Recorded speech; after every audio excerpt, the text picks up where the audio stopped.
Welcome to Living Light. In today's interview with Cynthia Thurlow, I have a chance to unpack the menopause gut.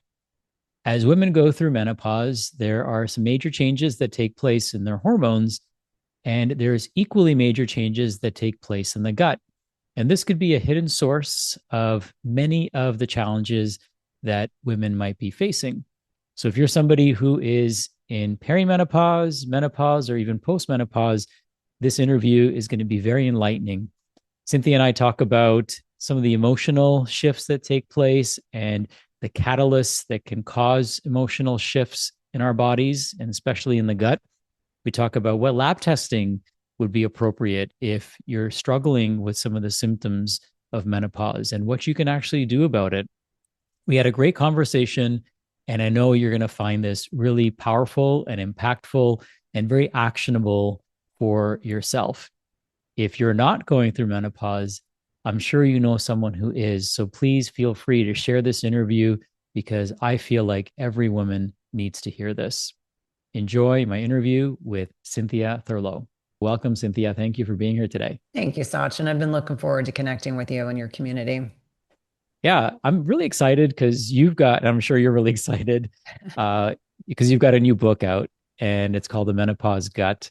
It's coming out here pretty soon. And I'm thrilled to be able to share your knowledge and your expertise with our community and our listeners because not only have you written the book about this, but you yourself have a podcast and you've interviewed hundreds and hundreds of experts from all over the world, and I know that there's probably a little piece of each of them in what you now teach and train, and of course, in your book. So, uh, tell us before we dive deep into this topic, what inspired you to write this book and do the work that you do?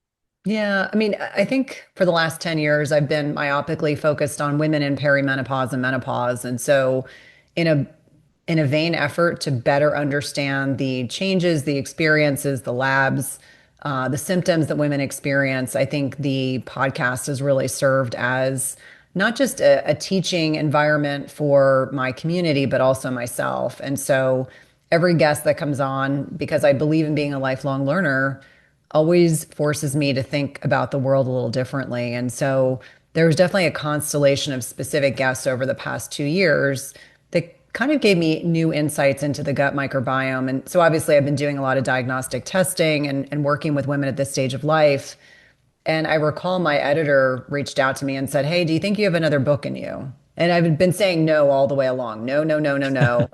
And then in 2024, I said, I've got an idea, but I don't know how well it's going to land. And I said, what if we choose to talk about the changes in the gut microbiome vis-a-vis these alterations in neurotransmitters, hormones, et cetera, and the research around all of that? Because every time I interview a new researcher, I'm like, oh my gosh, I hadn't thought about that. And so this book really is a synthesis of what I have learned clinically over the past 10 years. And then also the research of these incredible individuals that I've had the honor of interviewing. And then also kind of interplaying it with experiences I've had clinically working with patients and then myself. I mean, I really start the book out talking about my romantic trip to Morocco that ended up, landing me in the hospital a few months later. And so it really helped me understand my physiology. How could I end up in the same place as my husband eating the same food? And one of us got sick, very sick, and the other one did Mm, not. And so I then kind of view everything differently through that lens of understanding what's changing in the gut microbiome that impacts immune function, our reproductive health, et cetera, and wanting it to be a useful tool. Like ultimately, I always say like my platform is to educate, inspire, and empower women, and really using this book as an opportunity to educate other clinicians, but also, the lay public and patients as well. Because I always say this is the book I wish I'd had 12 years ago because mm, it would have saved me a lot of challenging thought processes. Because 10 years ago, quite transparently, Sachin, no one was talking about perimenopause and menopause. I mean, 8 years ago, I did a TED talk on perimenopause. And I remember at that time there were one, two, three, four talks on menopause. So I was green lighted to do a talk on perimenopause because no one had done that. And I think that really speaks to the time that that we were, 8 years ago, 10 years ago. I think there's this evolution now. There's a desire for women to better understand their physiology, how to support their bodies, how to thrive in middle age and not just survive, because transparently, a lot of women have been gaslit. And I think this is an opportunity to help them feel empowered and not frightened about what's to come. Or, we can find the reframe and say, what are the things we can celebrate about the aging process instead of looking at it as being a negative thing? Yeah, that makes a lot of sense because from what I understand, there's no like ICD-9 code for perimenopause or menopause. And so when we go to the doctor, they're trying to put us into a box, right? With this constellation of different symptoms we have, and they just may associate it to the natural aging process, but everyone's experience is a little bit different. And some people may have very, minor symptoms or no symptoms at all, which I believe is kind of the normal way of going through it. And then some people it completely, is an upheaval to their life and creates some major changes in the way they function and go through the world. I'm curious, like, what was the most shocking thing uh, that you learned in this process? What was what's the thing that kind of made you gasp and be like, "Oh my god!" Like everyone needs to know this. I think the research around trauma and stress and how that ages our ovaries, Mm, that to me was shocking. And I thought to myself, when I trained in inner city Baltimore, where arguably anyone that lives in the United States knows that Baltimore is like number one for, I mean, a constellation of social issues, including, when I trained, it was heroin, now it's fentanyl overdoses, teen pregnancy, syphilis rates. I mean, it's kind of like all of the poor choices of man all incorporated in one city. But it was such a gift to train there because I was exposed to so many things as someone who'd never lived in a city, so many big T trauma things that it left me with an indelible impression. But I think what I was trained around was this big T trauma, the concept around rape and suicide and homicide. And yet, little t trauma is, I would argue, is equally insidious and pervasive and corrosive.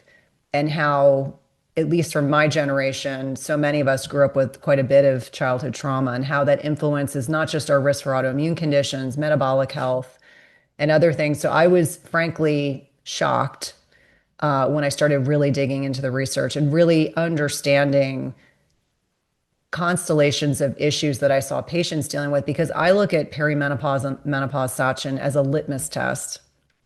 It's a litmus test for how well we take care of ourselves.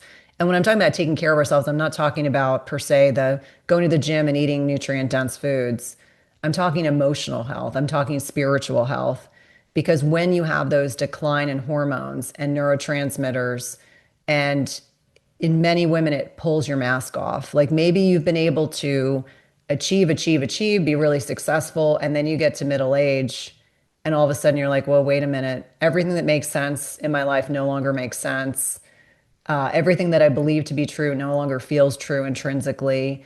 And so I look at it as an incredible opportunity for growth.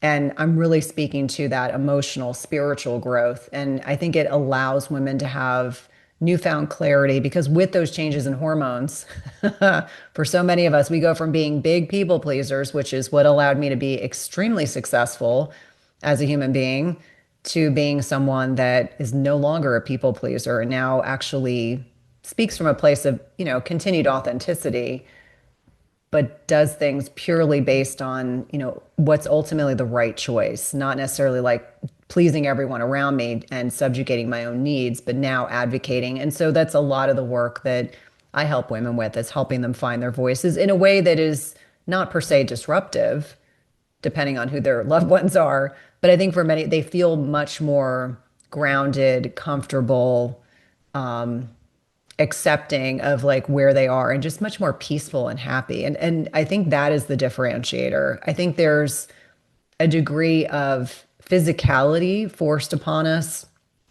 as we're aging. Like, the social media can be cruel and the media can be cruel and other humans can just be cruel. And I'm like, if you are centered, grounded, and happy with where you are, it's like there's a lot less focus on the physicality piece.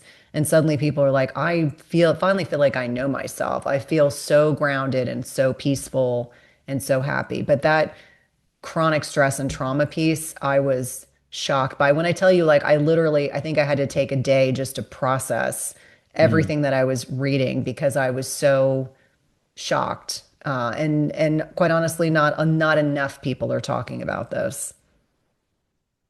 Well, thank you for sharing that. And, not an easy topic to unpack. And I think and I'm here more to learn than to talk. So I just want to share this and plant this seed and maybe we can unpack it.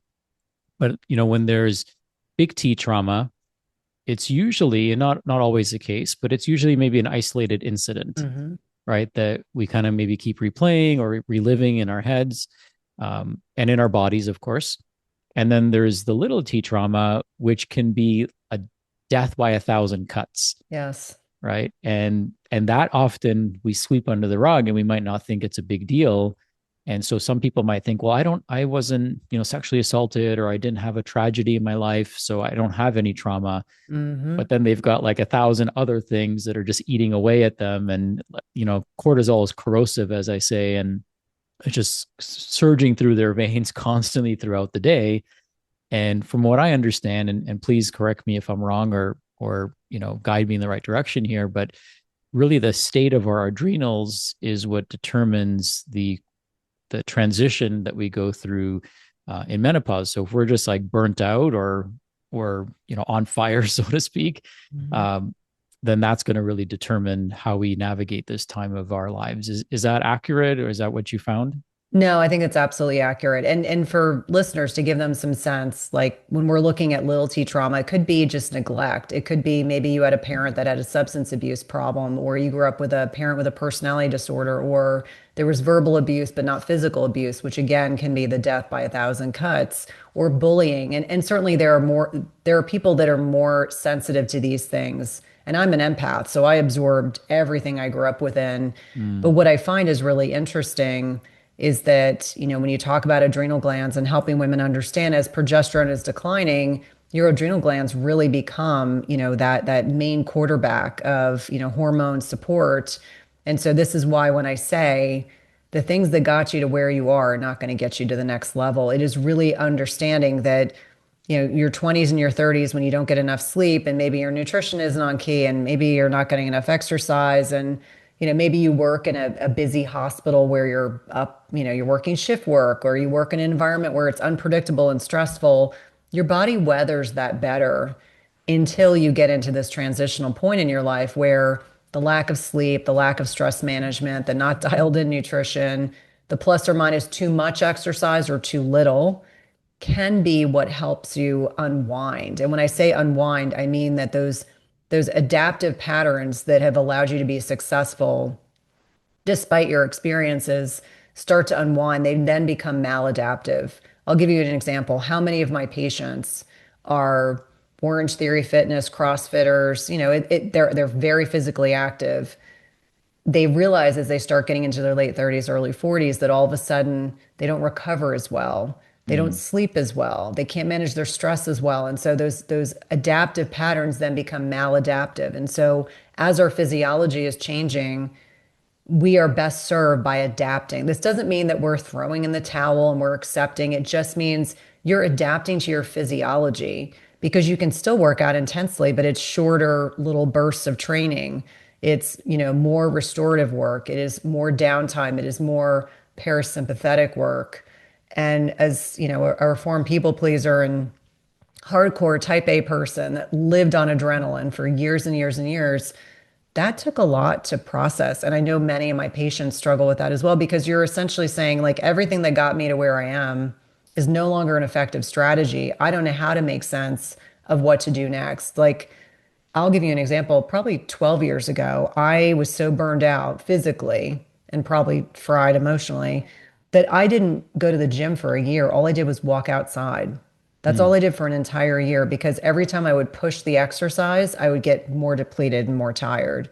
And so it was my body's way of kind of forcing me to recalibrate. And so that's a lot of the work that I do now is helping women understand like there's a point to which you push yourself. It's all about hormesis, beneficial stress in the right amount at the right time. But so many of us have been, 180 degrees, going 1,000 miles a minute for years that it feels like you have lost yourself through the process of navigating this menopause, this kind of perimenopausal transition. And so I think for a lot of women, there's a lot of resonance because they're like, that's exactly what I'm experiencing, but no one's actually talked to me about it. They just tell me, do less exercise, eat more carbohydrates because you aren't eating enough carbs, eat more protein, maybe add some fiber in, try to sleep more. And then they're just like, there's too many things to change. How do I even know where to start? Hmm. And so I always say starting with sleep is the first thing to focus in on. And I always jokingly say, show me a woman who doesn't sleep well and show me a woman who doesn't manage her stress because they're so intertwined. And so it really becomes apparent. That's why I use it as it's the litmus test of life. How we take care of ourselves really shows up in middle age. Yeah, I think I wrote about this like maybe like 4 or 5 years ago. I'm 48 now, and when I see some of my friends who I haven't seen in years, and maybe the same applies for you, like you can tell who's doing the work and who Hmm. isn't.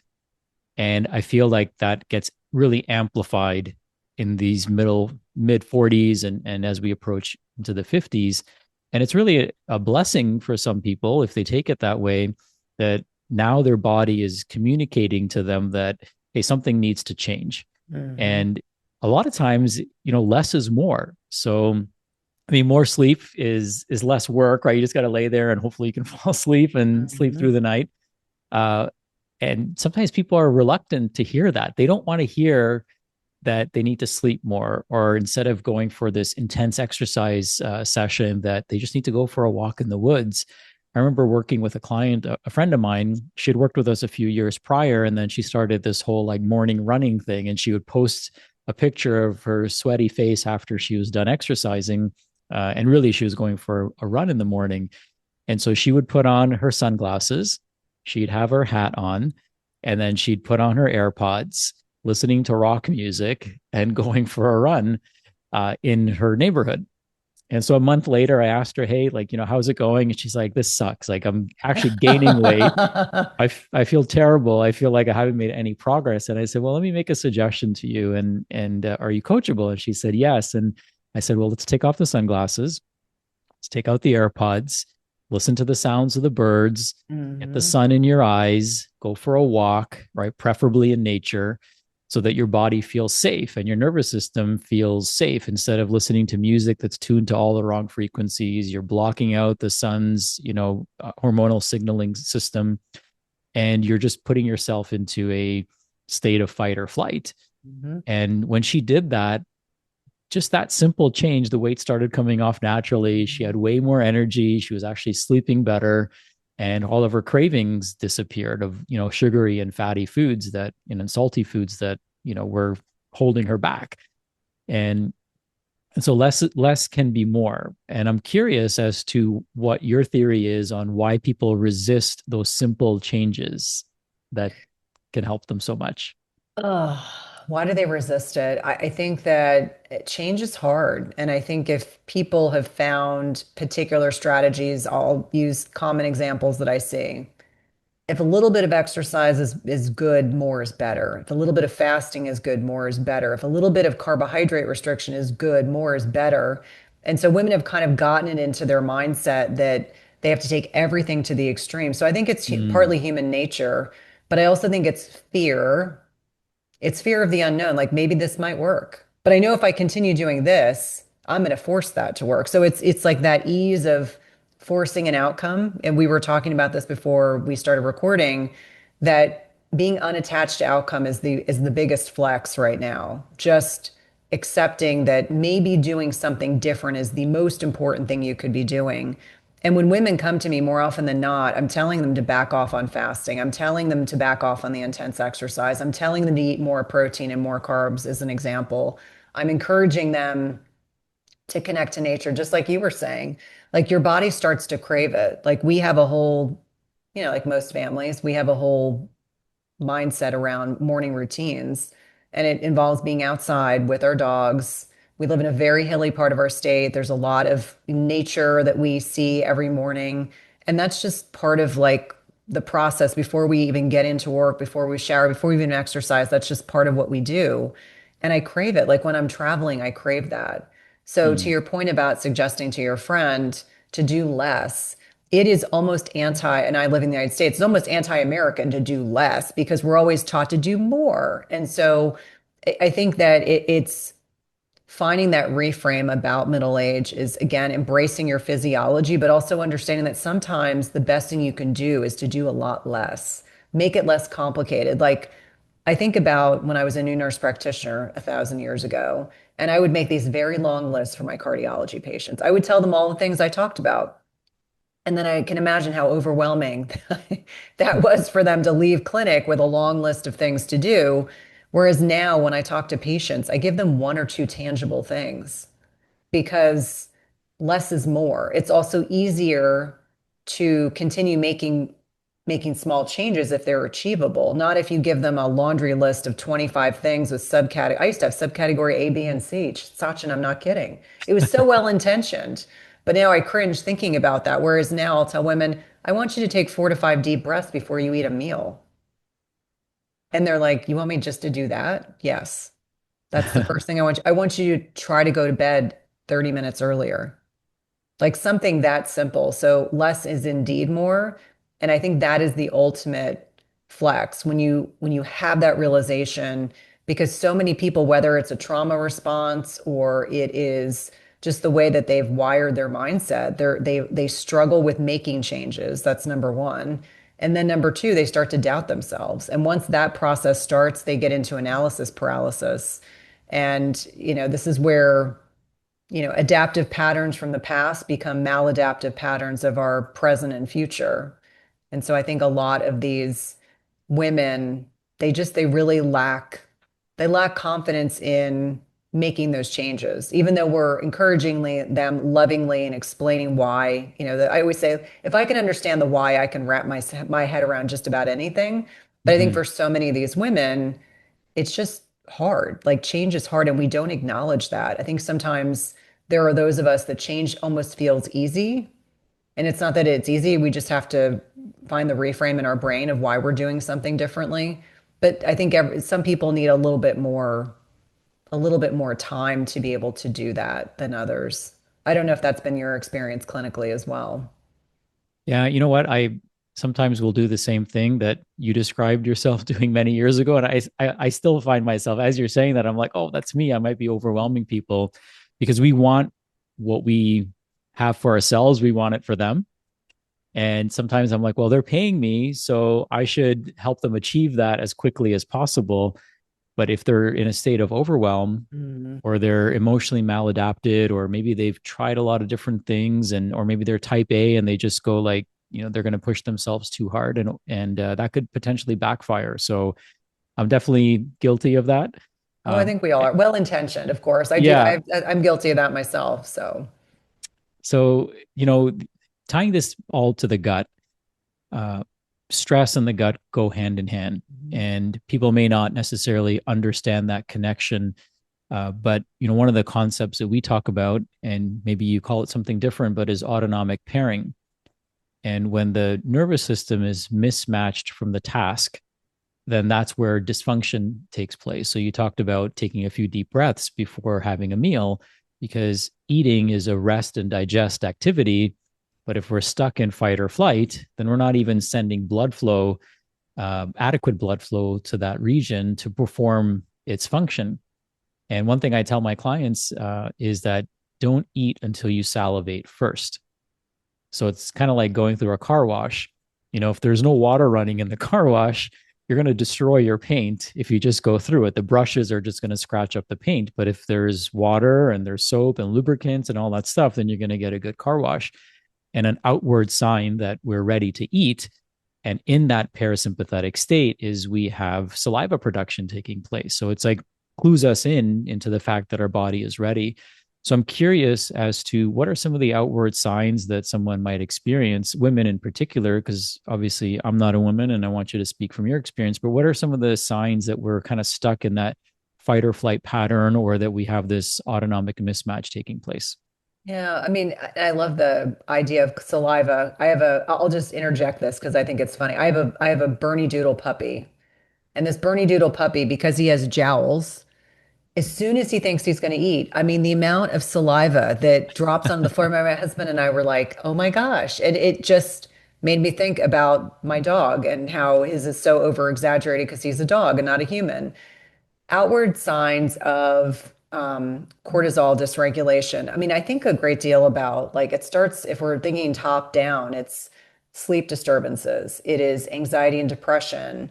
It can be, digestive issues. It can run the gamut from bloating, constipation, diarrhea, depending on your predilection. It can be reflux. It can be feeling like you have food stuck in your esophagus, which a lot of my patients, they'd be rushing to eat that they wouldn't even properly chew their food. It can certainly show up as skin manifestations, like it can run the gamut from psoriasis, eczema, hives, the whole constellation. If you're still getting a menstrual cycle, it can involve your alterations in your menstrual cycle, either being too short, too long, too in between, too heavy. Also just thinking thoughtfully about people will describe the sensation of feeling like their food just doesn't sit. It sits too long in the digestive system. And I can Mhm. physiologically explain why that's happening in middle age. But women that are in a not in a they're in that kind of being chased by a saber-toothed tiger, not only are they not going to be in the parasympathetic, but they're not going to be able to secrete enough hydrochloric acid to break down protein. Their digestive enzymes will be inhibited. They probably won't be able to break down and emulsify fat, so they may be fat malabsorbed. And so they may feel like their food is sitting in their digestive system a whole lot longer. Again, it goes back to the alterations between constipation and diarrhea, depending on the individual, or having a frequency or urgency to have to go to the bathroom immediately after eating. That is not normal. Those are the most common things that I typically see. Obviously, with prolonged stress, you get catabolism of muscle, so you get muscle breakdown, you can lose your hair, you can stop having a menstrual cycle entirely. I think for a lot of individuals, their chronic lack of parasympathetic can show up in their sleep. So I always say, that sleep piece, it's again another litmus test that I get. Not recovering from workouts. I mean, it's the domino effect. It can go just on and on and on. But most often people will say weight loss resistance, abdominal, truncal obesity. So more abdominal accumulation because we have more cortisol receptors there, alterations in digestion. And then just an inability to be able to focus because their prefrontal cortex has been overridden by their amygdala, which is their kind of lizard primitive brain. But that's because your body perceives that you are under threat and duress. And so it doesn't allow you to multitask. Maybe that's not a bad thing, but it also doesn't allow you to, depending on the individual, some people can't manage or regulate their emotions very well. So this is when I use the pandemic as a great example. When people were stressed and they couldn't regulate their emotions, they were sometimes saying and doing things they otherwise would not have been doing. So I always look at behavioral patterns as a good indicator. If someone can't follow directions, um, especially when we have intake forms and it's very clear about what they need to do in order to book an appointment, and they've skipped over five things they need to do and they jump to the end because they're just anxious to be a patient. So I think it's a constellation, as unique as we are, but for each one of us, there's probably a pattern. Like for me, when I'm stressed, I tend to have digestive issues. I tend to, I have to put my blinders on and block everything else out. I get very myopic and focused on one thing. But I think for a lot of individuals, they would say it's a constellation of any of those symptoms that they can experience, as unique as they are. For people who are in relationships, maybe you can talk a little bit more about how relationships can be impacted, whether it's social relationships or perhaps even equally important or more importantly, personal relationships like marriages or, significant others. Like, how does our relationship with other people change when we're in periods of stress like this or transition?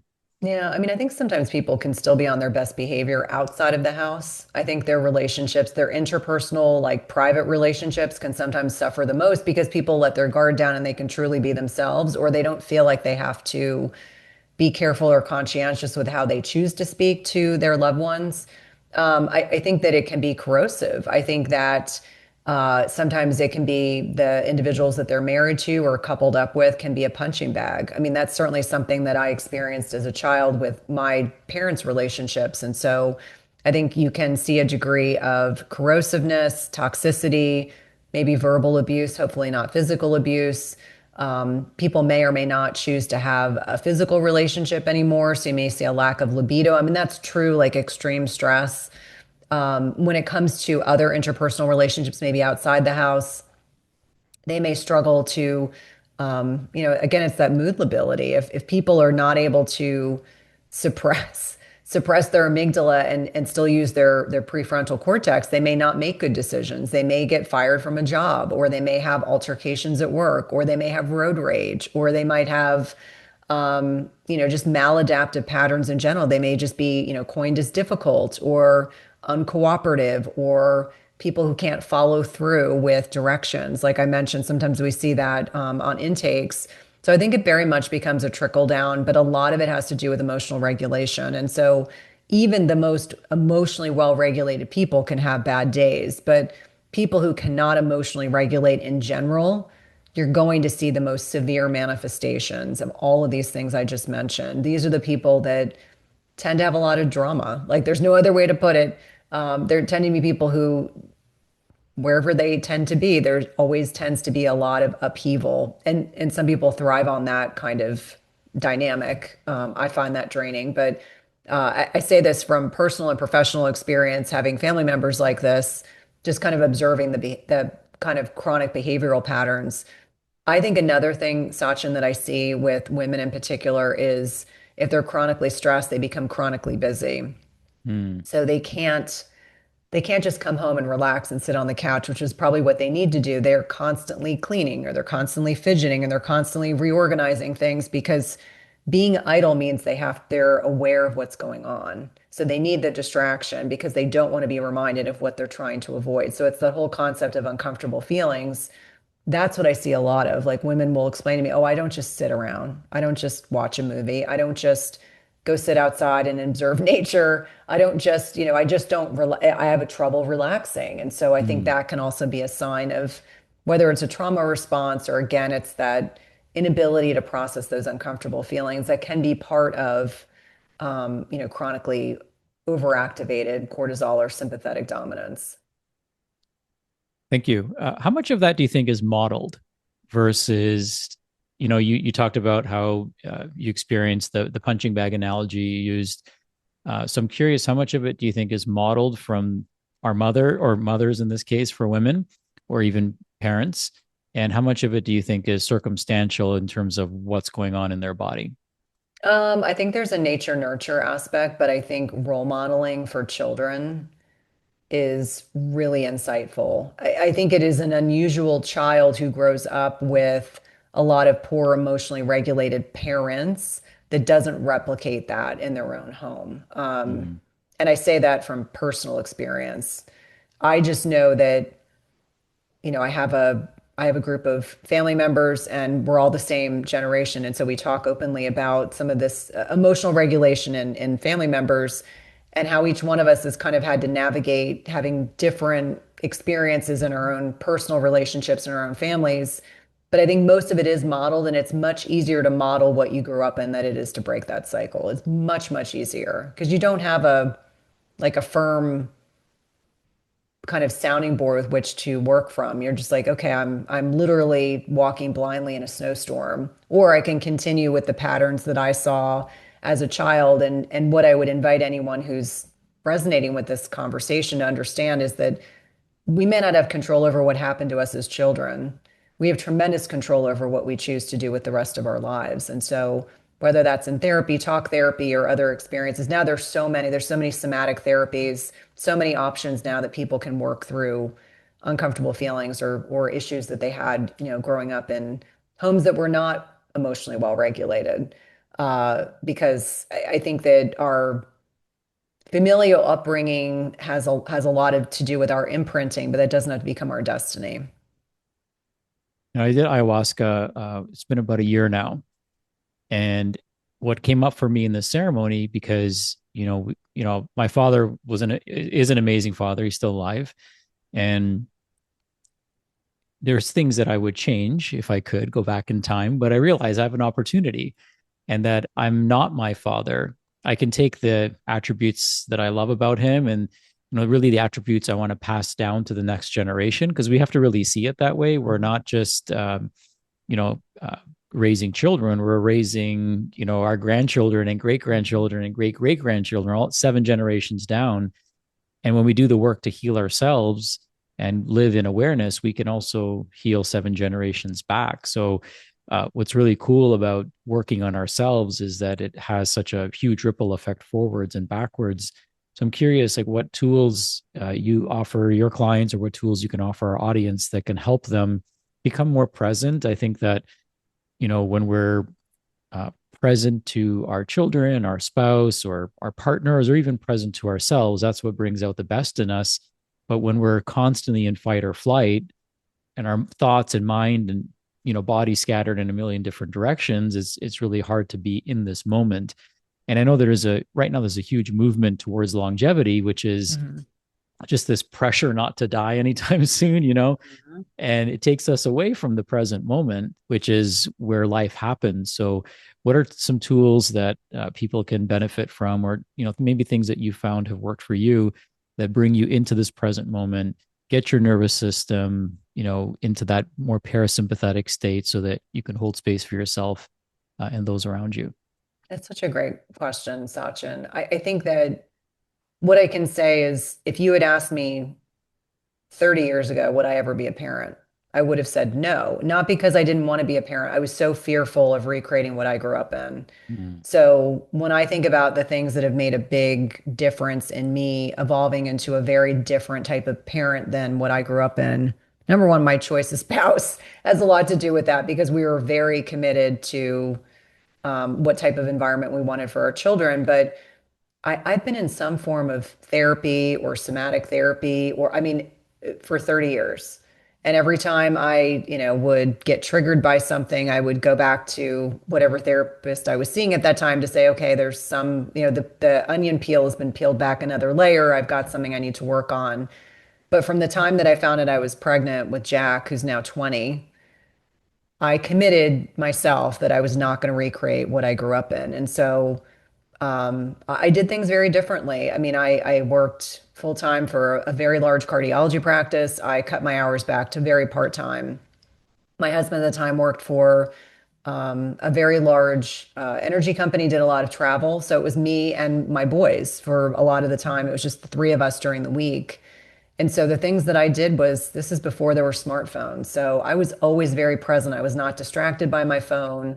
I know obviously now we don't have that same benefit, but my kids always knew that they were my primary focus. Like on the Mm. days that I was not working, I was taking them to the park and taking them to activities. And so I did a lot of things as a mom where I got on the floor and I played with them. And this might seem trite to some people, but this is so different than what I experienced growing up. And then also being their fierce advocates, like protected, fierce advocates. And even when I got triggered because I'm not perfect, and I have one child who's easy and the other one is not as easy, I'll just put it to you Mhm. that way. So it doesn't sound pejorative. I was like, if I'm getting triggered, what is this saying about me? What is it that I need to work on? So I was constantly iterating on that. I think it's important to have resources and modeling. Like, although my parents were not my role models, I had other friends with kids that were older than mine that I would seek counsel in and I would talk to openly, like people I felt comfortable where I could kind of say, this is what I'm thinking. Is this normal? And then, they could provide some degree of validation. I also think for me, it was very important that my kids always knew that they were our biggest priority. Like people will sometimes Mm. say it's your relationship with your spouse, and yes, that is. But beyond that, like they are our biggest priority. So there were sacrifices that we made on every level to make sure that they got the best education and whatever they were interested in, we had the money to be able to for them to pursue it, sometimes at the expense of things that we wanted to do as as a couple or as adults. So I think from my perspective, it's not that I have this one kind of catch-all thing that will be insightful for people. It's the knowledge that I did not want to recreate what I grew up in, the continued efforts and work on myself as a human being. And then, getting to a point where I could talk openly with my kids, not giving them details, But I'll give you an example. Last summer, we were in Istanbul, all of us, and we are in this amazing restaurant having, I mean, we loved Istanbul, the food, the people, the sights, it was amazing. And my father, who passed away in 2024, came up in conversation, and my older son looked at me and he said, Mom, just stop. He's like, you didn't have good parents, but you and dad are nothing like your parents. And like Mm. you're, Liam and I have figured out for ourselves, like we're so fortunate. He's like, I went off to college and I realized how incredibly fortunate I was. Maybe I didn't realize it at the time. And they were having this conversation just about how they acknowledged how differently they grew up than what they had seen, the behavior they had seen amongst my parents and things they had heard from other individuals. So I think the modeling goes both ways, both good and bad. And so my hope and my intent by sharing all this is to say that even if you grew up in a poorly emotionally regulated house where things were not ideal, that doesn't have to be your own destiny if you're willing to put in the work. And it is work. I mean, I'm certainly not perfect, but I acknowledge now that there are many good things that my parents invested in me that allowed me to be incredibly resilient and incredibly hardworking and valuing my education. And those things I take from my parents. But the emotional regulation was something that I acknowledged very early on before I even had the words to explain it. The reason why I was incredibly successful in, high school, college, and beyond had a lot to do with the fact I was emotionally regulated, but that was a choice. So a lot of these things Mm. are choices that we make. Maybe we don't have the words to fully understand our behavior, but the acknowledgement that it can have a huge imprinting on, how we navigate our lives moving forward. Yeah, so important. I think that our parents can be a source of inspiration of what to do and perhaps sometimes what not to do. And we can honor them for, doing their best. I think everyone Exactly. is doing the best with the information that they are given, but also the nervous system that they were given. And, you know, it sometimes is hard to know where in the lineage that may have come from or what challenges they had to face. And I think forgiveness can be a very powerful tool, and also recognition of, hey, like everyone's doing their best. And if we can uh, use that experience to then do our best, and sometimes, the pendulum can swing both ways, and it seems like it's swinging in the right direction for you and your family. And I know that the blessing that you're offering both you and your husband to your children of how to do it right, how to, and it's not about being perfect. I get that. Perfection is can also be very jarring, especially to somebody who's I think I'm a type A personality as well. We can go to extremes. Um, but it's beautiful to recognize that, and sometimes uh, we're kind of dealt the right, we're always dealt the things that we can handle, right? God has a way of giving us the things that we can handle, and taking, that lead and turning it into gold. And it's beautiful to see what you've done, with all of that experience. And now you're out here helping, literally millions of people. So kudos to your parents for perhaps doing their best and raising you in such a way that allows you to do the work that you do today. Thank you. And I agree with you that forgiveness piece is important. It's interesting when, and I don't share this to sound sad, but in 2024, my dad and I had this kind of awakening before he got sick, and passed away. And I remember feeling so incredibly grateful because there are a lot of people that stay angry with a loved one or someone in their lives. Mm, And, I can say with certainty that when my dad passed, all of that had kind of been, it was water under the bridge. And what's interesting is when someone is gone, and I was the one that was given the responsibility of having to go through papers and to find things for my brother and I. And I was saying to my brother that, what people choose to keep at, towards the latter stages of their lives is insightful. And I walked away with such a profound, deep empathy for my dad. The more that I, uncovered and understood that I was like, all of us are just doing the best that we can with what we have at that moment. And I think, had my dad been born in the 1970s or 1980s, I think he probably would have had the support that he probably needed when he was a young man. But, mm, back in the 1940s and 50s, there were not the same resources. And so I have tremendous empathy for individuals who feel misunderstood and end up developing maladaptive patterns because they're trying to find a solution to a problem. If you have social anxiety, probably back then you might have developed an alcohol problem or some other type of addiction. And so it allows me to view him with great empathy and also clarity. It's like, I understand this so much better. I wish I'd understood it better when I was younger, but I just didn't have the capacity to do that.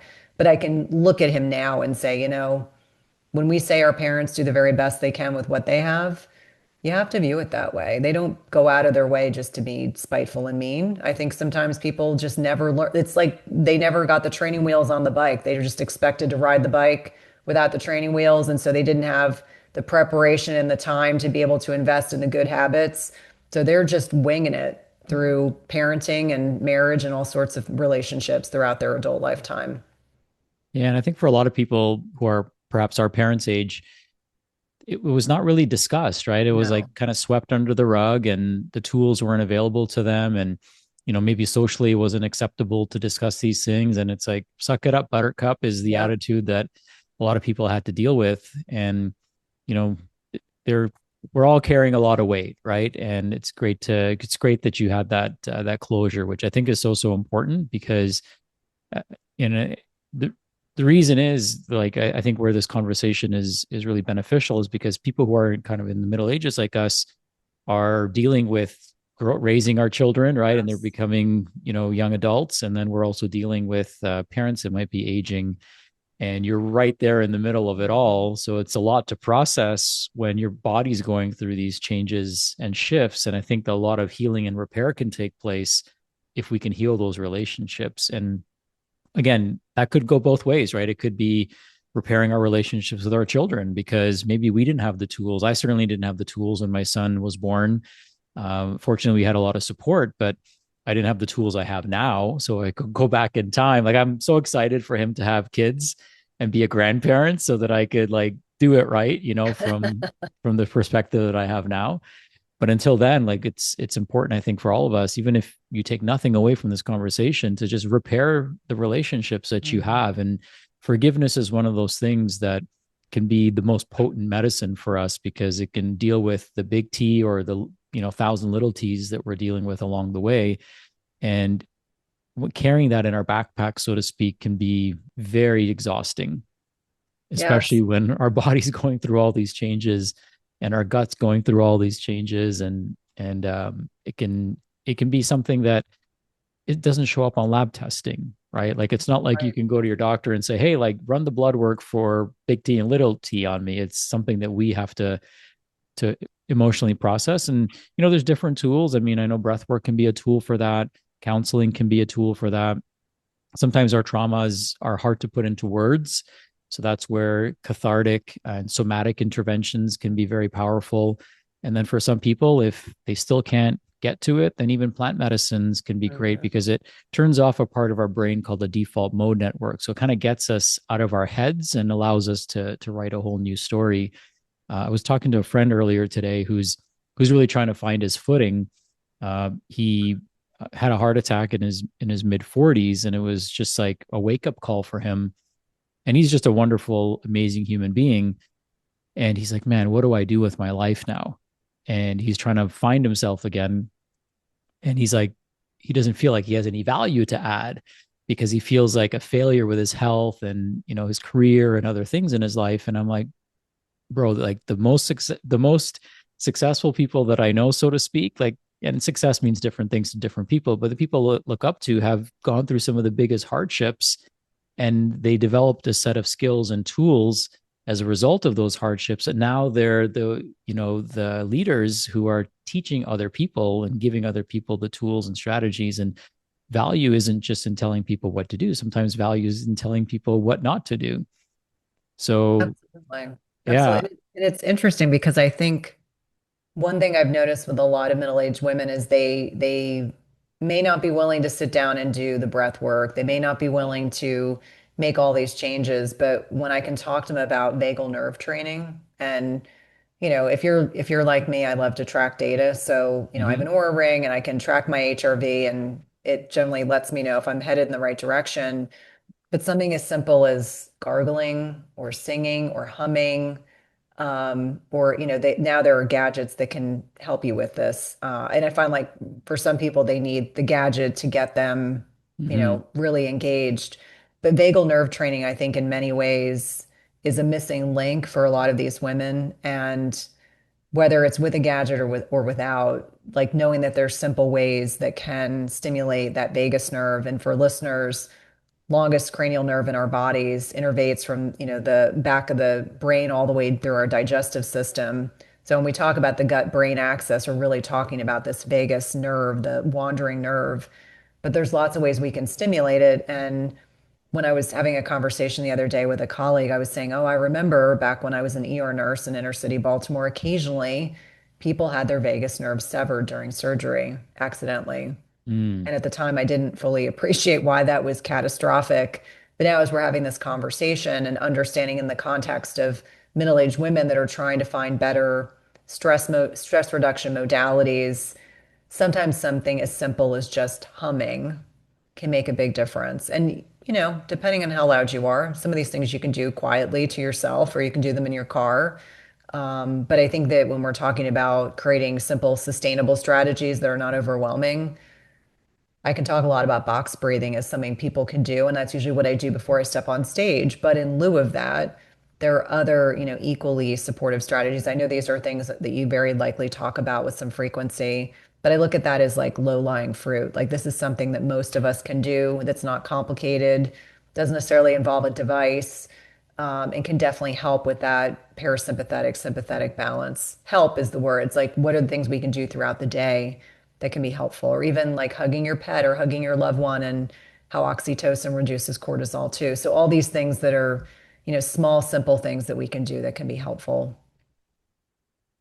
So let's switch gears a little bit and talk about the gut more specifically. So, in your research and in writing this book, what are some of the changes that are taking place in the gut as women go through menopause? Yeah. So when we're talking about the gut microbiome, we're talking about 40 trillion with a T viruses, bacteria, fungi, and protozoa that accompany inside the large intestine or colon. And so, with these changes in hormones in particular, we see changes in diversity. So, the types of species that are growing are kind of slant towards inflammatory, dysbiotic organisms. We are more likely to have leaky gut because as estrogen declines, estrogen's kind of like the brick and mortars of the small intestine. Estrogen acts as the mortar. So as we have less estrogen, we're more likely to have leaky gut. Leaky gut will generally lead to autoimmune conditions. I think there's over 100 now. We get a reduction in short chain fatty acids. And I always say this is kind of a big, short chain fatty acids seem like they're not particularly important, but they're signaling molecules in the brain. They driving down inflammation. They're involved in endogenous GLP-1 regulation. So these drugs are really popular right now, but our body makes GLP-1. One in particular crosses the blood-brain barrier, and this is why fiber becomes more important because fiber is what ferments in the colon that leads to more short chain fatty acids. I mentioned autoimmune conditions. There's now over 100. When I went through my medical training, there were probably 25 or 30 that were recognized. There's over now 100 autoimmune diagnoses, and women are 4 to 5 times more likely to be diagnosed. Mm. That's just a stepping stone of some of the more common things, more inflammation, more insulin resistance. All of these things kind of are related to these alterations in not only hormones, but also neurotransmitters. Less progesterone means more anxiety, depression. Less serotonin related to less estrogen can also be impactful for irritability. Like women will say, I'm so irritable and I don't know why. Most of the neurotransmitters are made in the gut too. So if your gut microbiome is not healthy to start with, heading into perimenopause, you're going to get magnification of all of these symptoms. And remember what I said earlier, we have the vagus nerve that runs between the gut and the brain.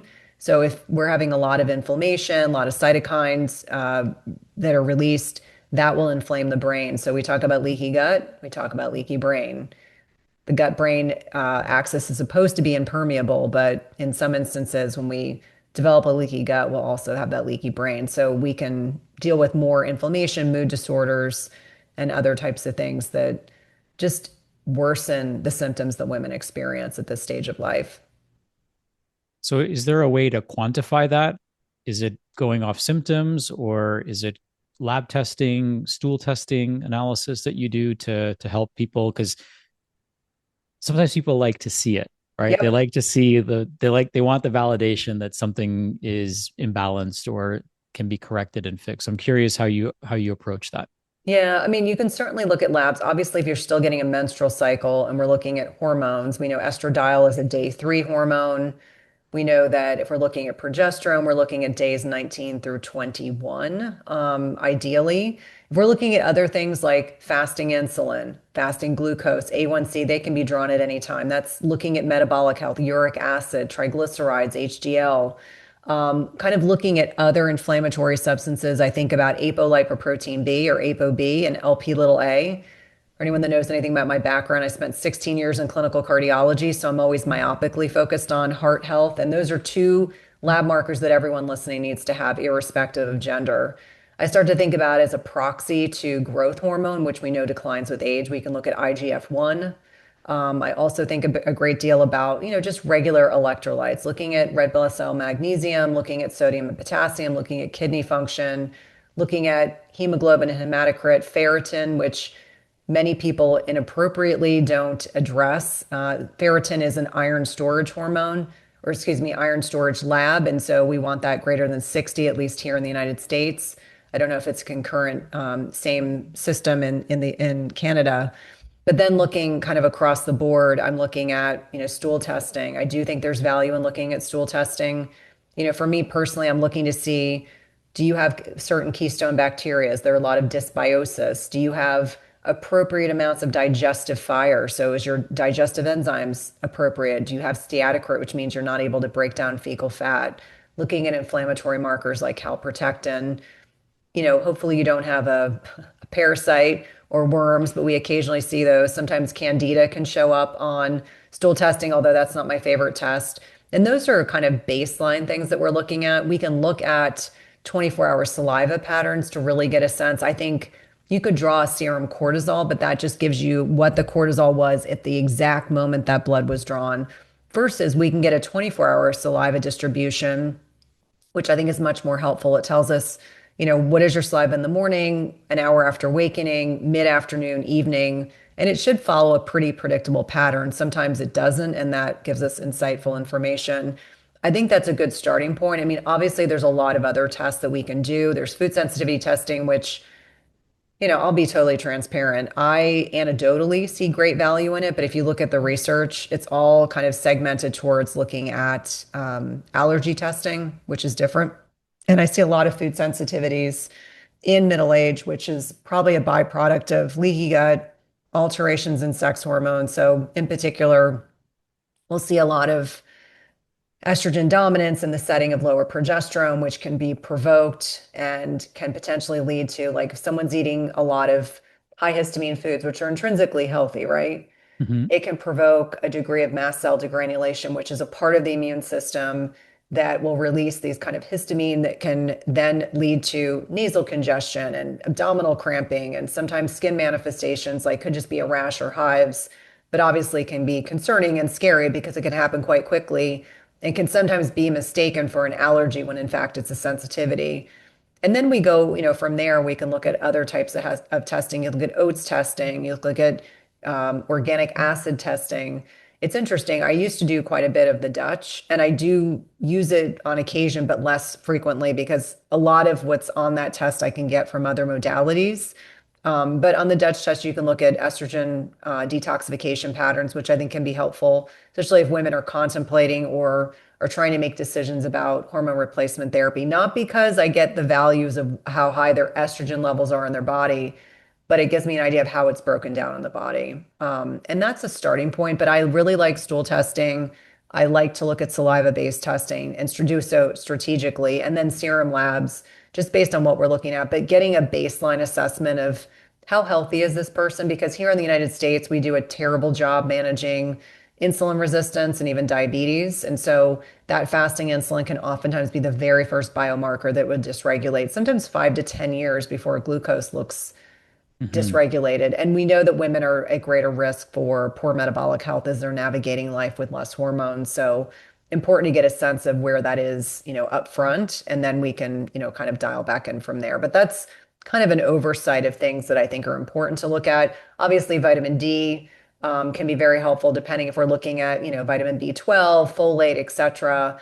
Obviously, thyroid plays a huge role in middle age. And so most people are getting a TSH, a free T3 and T4 antibodies, maybe a reverse T3, although I don't, well, it's not that I don't place a lot of value. Oftentimes, the reason why the reverse T3 can be elevated is because of the hormone changes, the insulin resistance, et cetera. And so until that's been fixed, I don't know if I necessarily see a lot of value because that sometimes can add to someone's anxiety. But that's a good starting place for labs.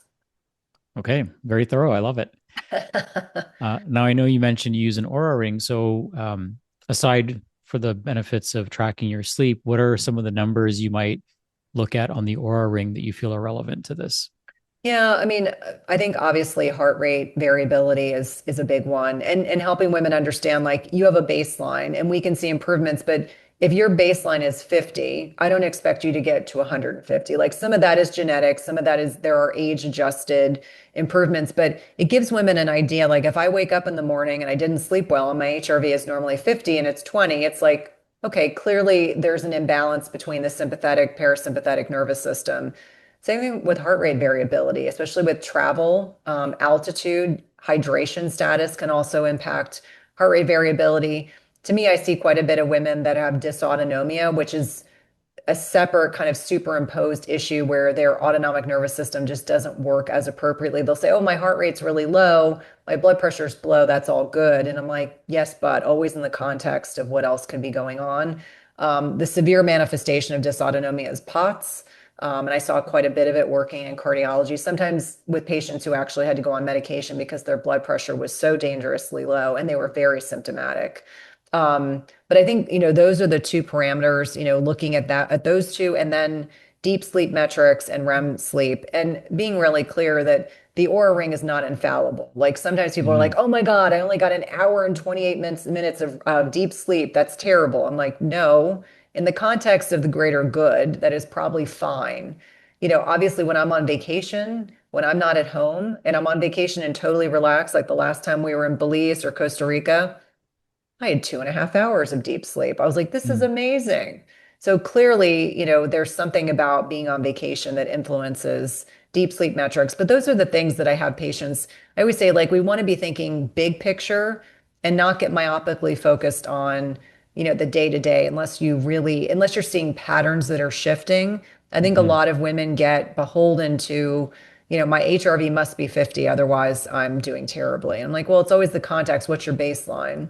Like if my HRV is in the 20s, I'm either sick or I'm at altitude and I'm traveling. Like that's how I typically will know. But if I'm in the 50s and 60s, for me, that is actually quite good. And I think, when people see online like someone's HRV is 150, I'm like, that's great. That's probably a much younger person. There is an age-adjusted variable. There's also some genetics that are thrown in because I've looked at the research to better understand, what explains why some of my patients are in the 90s and they're doing great. And then I have some that are in the teens. I'm like, okay, we have work we need to do because your body clearly doesn't perceive that it's safe because it's so low. mm. But I mean, that's a good starting point, whether it's with the Aura Ring or the Whoop Band. If I can get my patients to remember to charge it, that's always the big thing. Oh, I forgot to charge it. Occasionally, you do need to check your app just to see where your battery life is. Yeah, that's great. Sleep is definitely a challenge for people in the Middle Ages, and uh, as women are going through these hormonal shifts, hot flashes, and things like that, Mhm. might be disrupting their sleep, or they might be tossing and turning. What guidance or tips or suggestions can you offer for somebody who might be struggling with sleep quality? Yeah, I mean, it's starting off with sleep hygiene. Like just like when our kids were babies and, there was a whole ritual that we did with them to tell them and reconvince them it's time to get ready for bed. We have to do the same. You can't go from like tonight I'm teaching and I'm going to be underneath the lights with blue blockers on until probably 8. I have to have some type of a ritual before I even think about going to bed. So whether it's getting off electronics, dimming the lights, wearing blue blockers, making sure you exercise that day, being really conscientious about not eating 2 to 3 hours before bedtime.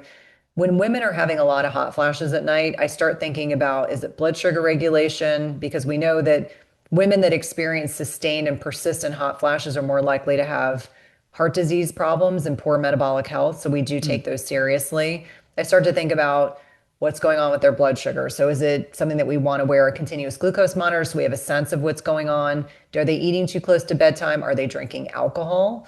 Are they stressed and they don't have a stress adaptation piece to their nighttime routine? I don't care if someone puts legs up a wall and hums while they're doing it, Mhm. doing something to try to get themselves out of fight or flight and more relaxed. Maybe they take a hot bath. Maybe not right now because it's really warm where we are. Maybe they're taking a cooler shower at night, finding ways to decompress their bodies so that they're not instantly just trying to shove themselves off to bed, reading a physical book. I mean, I still read physical books, but I acknowledge that's now becoming not the norm. People are listening to audiobooks, they're reading on a Kindle, or they're watching something on an iPad. And so I always say you want to go old school when it comes to bedtime. I think when we think about supplementation, I think this can be beneficial. Things like myo-inositol, adaptogenic herbs like relora or rhodiola or ashwagandha. I also think about this is where HRT can be helpful. Progesterone, depending on where you are in the perimenopause to menopause journey, is usually step one. Maybe Mm. you take it the week or two prior to your menstrual cycle starting. At some point, you probably will also need some estrogen because progesterone does a really nice job with helping induce sleep, upregulating not only allopregnanolone, but GABA.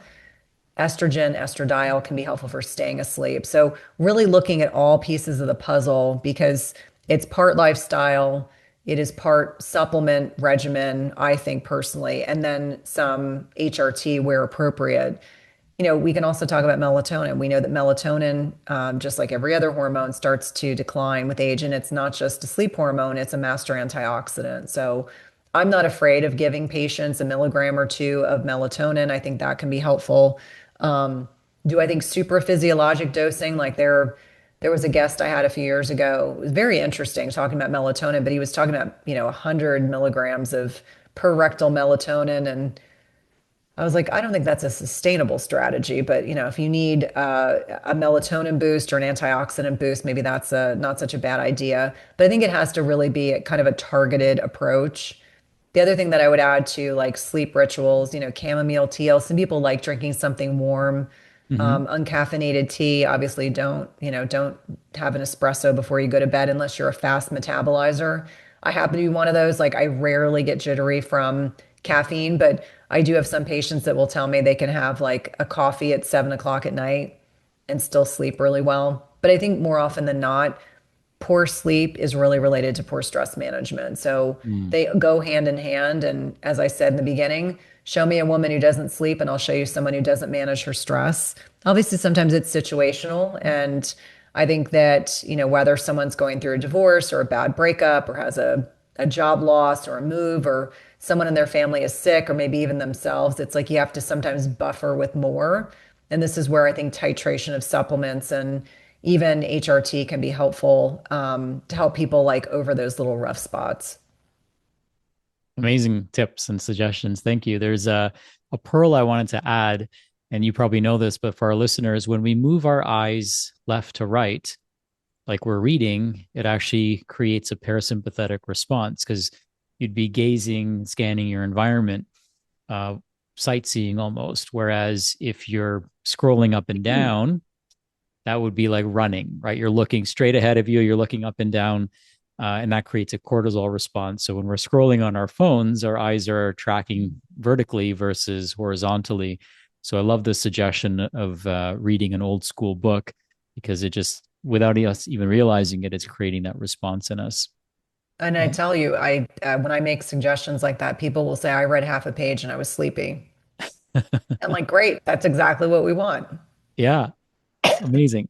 Well, Cynthia, you've been very generous with your knowledge and time today. I want to just maybe have you talk about the book, maybe tell us a little bit more about what people can expect, where can they get it, and yeah, tell us more.